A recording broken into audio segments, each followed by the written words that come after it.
জগন্নাথ কথাটির অর্থ হচ্ছে জগতের নাথ বা পিতা। বিষ্ণুর আরেক অবতার আমরা জগন্নাথ রূপে জানি।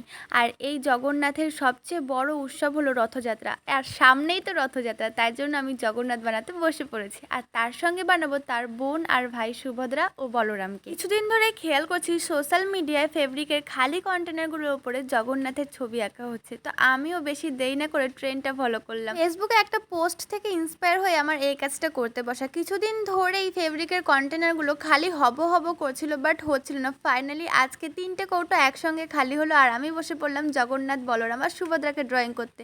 তোমরা কে কোথা থেকে আমার ভিডিওটা দেখছো অবশ্যই কমেন্ট করে জানিও, আর তোমাদের ওখানে রথযাত্রা কীরকম হয় সেটাও জানিও। জানো তো আমাদের বাড়ির পাশে মায়াপুর ইস্কন টেম্পল, আর এখানে রথযাত্রা খুব বড় করে হয়। তোমাদের সঙ্গে কথা বলতে বলতে আমার জগন্নাথ রেডি হয়ে গেছে। এই কিউট জগন্নাথকে আমি নাম দিয়েছি যোগু দাদা। তোমাদের কেমন লাগলো জানিও, আর ভালো লাগলে like comment share and subscribe করে দিও। বাই।